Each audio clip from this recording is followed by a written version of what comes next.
Justo hace un siglo, para ser exacto, en noviembre de 1922, la arqueología descubrió el mayor tesoro de la historia. La pieza arqueológica más icónica de aquel hallazgo, aquí la tenéis. La mirada eterna en oro y lapislázuli del faraón Tutankamón. Un faraón secundario, un faraón olvidado, que murió con tan solo 19 años.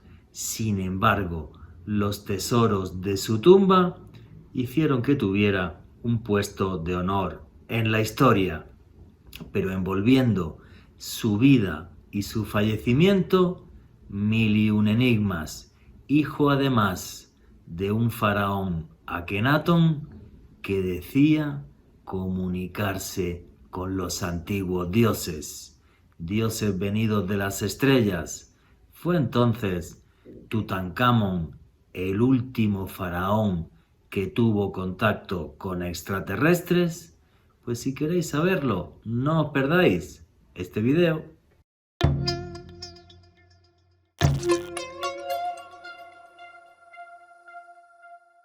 Hola a todos y bienvenidos a un nuevo vídeo de Oculto tras la sombra.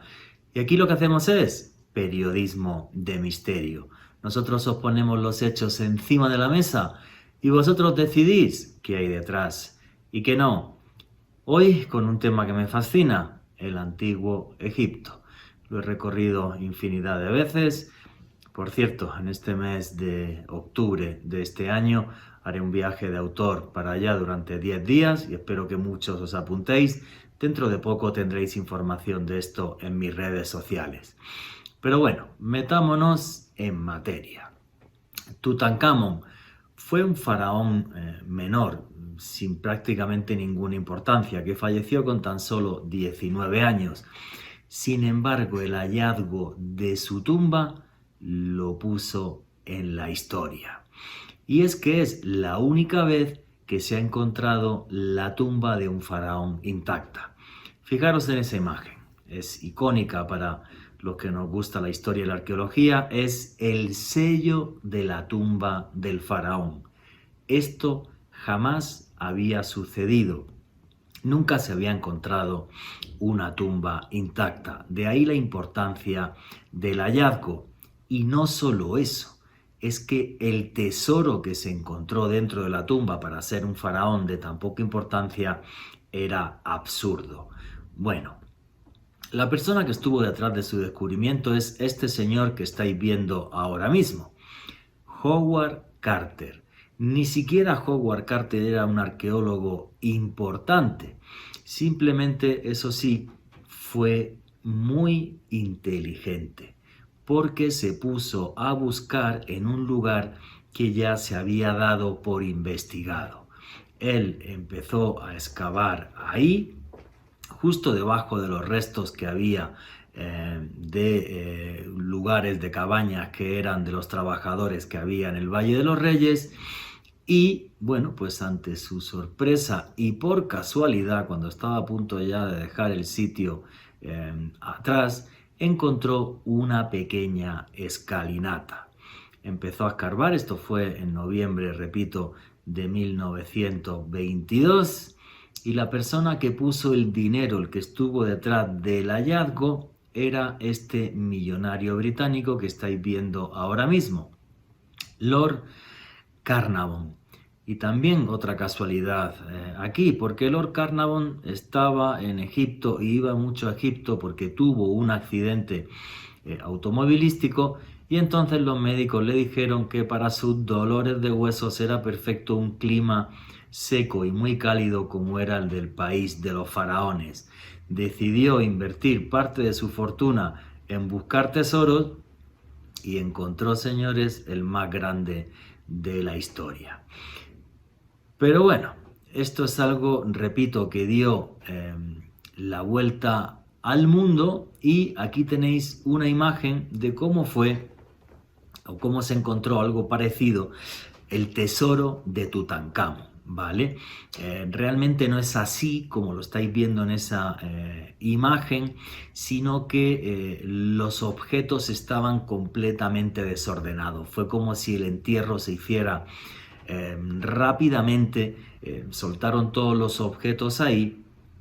Y así es como lo descubren. Hay una historia muy curiosa, me imagino que muchos la sabréis, y es que, bueno, pues cuando Howard Carter llega hasta la pared de la tumba, rompe un poquito en la parte superior izquierda y coge una vela para ver qué había dentro. Howard Carter, Lord Carnarvon, perdón, estaba detrás y le dijo: ¿qué es lo que ve usted? Y entonces Carter dijo una frase que pasó a la historia, que dijo: cosas maravillosas. Realmente un tesoro fascinante. Pero bueno, si Tutankamón fue un faraón menor, eso sí, que se le enterró con un tesoro fascinante, ¿qué peso tuvo en la historia, o qué es lo que hay en la historia detrás de él que está repleto de enigmas? Bueno, lo que es muy importante en la historia de Tutankamón es quién era su papá, su padre.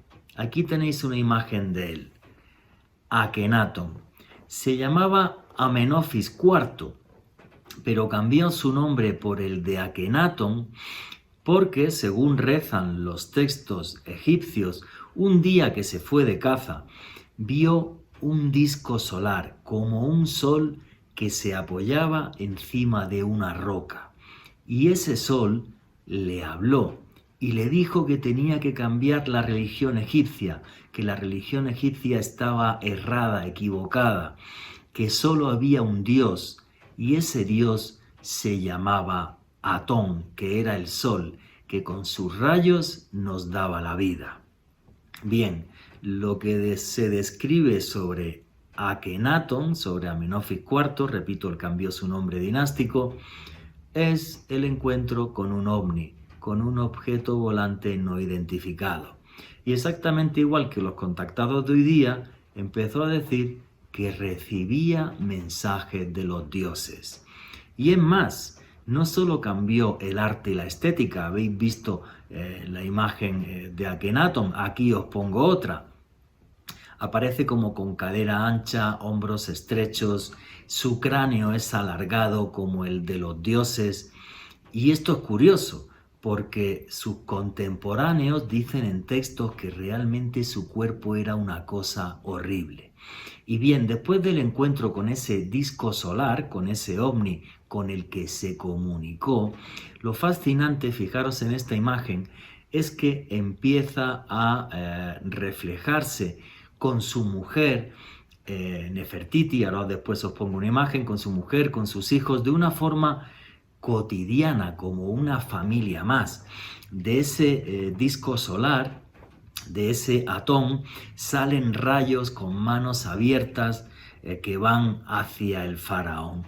Un cambio de estética, un cambio en la religión que le hizo que pasara a la capital de la antigua Tebas hasta este lugar que estáis viendo ahora mismo, Tel el Amarna. Por desgracia, de Tel el Amarna queda muy poco, fue un lugar que se abandonó en cuanto falleció Akenatón, pero queda claro que este señor Akenatón fue el primer monoteísta de la historia. Cambió la religión egipcia, ¿y qué sucedió? Hizo con esto que los sacerdotes estuvieran en su contra. Los sacerdotes tenían muchísimo poder y no les interesaba un faraón como Akenatón.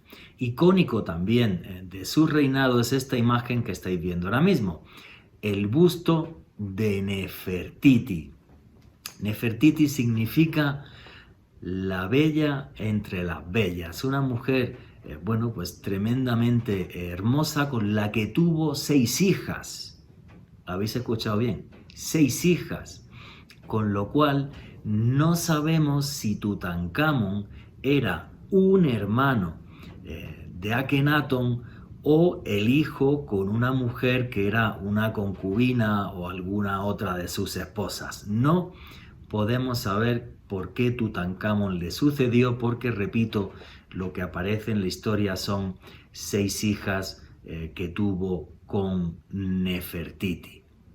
Bien, de la vida de Tutankamón sabemos muy poco, pero sí nos quedaron algunos objetos dentro de esa tumba que cuando menos son interesantes. Fijaros en esta imagen.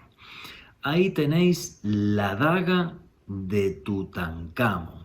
Y esa daga está hecha con hierro que se sacó de un meteorito. Por eso hay muchos recortes de prensa que veréis que dice la daga extraterrestre de Tutankamón. Efectivamente, es una daga que está hecha de hierro de un meteorito. También se utilizó el hierro de meteoritos para algunas otras cosas en el antiguo Egipto. Otras curiosidades de su tumba. Ahí tenéis el primer preservativo de la historia. Por lo menos que tengamos constancia de que existe y está ahí. Podía tener relaciones con otras mujeres y que de esas relaciones no tuvieran hijos. Era un preservativo de lino. Bien, repito, sabemos muy poco de Tutankamón, sí más de su padre, aunque esto es curioso. Intentaron borrar la vida de los dos. Los dos fueron maldecidos por los sacerdotes que hubo después de ellos y se intentó borrar su nombre de la historia.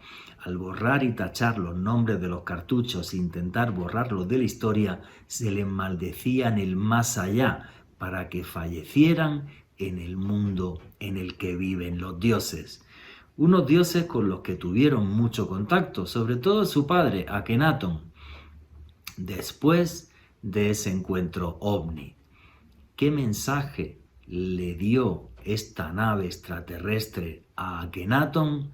No podemos saberlo, simplemente que el sistema social en torno a los sacerdotes que tenían un poder absurdo no le gustaba a esos dioses que venían de las estrellas. Dioses, por cierto, que tenían nombre y apellidos, aquí los tenéis, los Sensuor, los hijos de Horus, que gobernaron miles de años Egipto antes de la llegada de los faraones. Un legado, el de los Sensuor, que para muchos fue, digamos, vilipendiado, que se cambió, que se transformó. Para muchos el mensaje de Akenatón y lo que intentó hacer su hijo Tutankamón, que prácticamente con toda seguridad fue asesinado con 19 años, es algo que los hombres impidieron. Una batalla entre dioses, sus mensajes y hombres llenos de codicia, que fue parte del antiguo Egipto, el lugar donde todo comenzó, a orillas del Nilo. Historias que tienen su eco hasta el día de hoy y que a un servidor le fascinan. Espero que vengáis a ese viaje a Egipto en el mes de octubre, prontito en mis redes sociales, darle a la campanilla para que os lleguen las notificaciones. Si os gustó el vídeo, darle like y hasta prontito.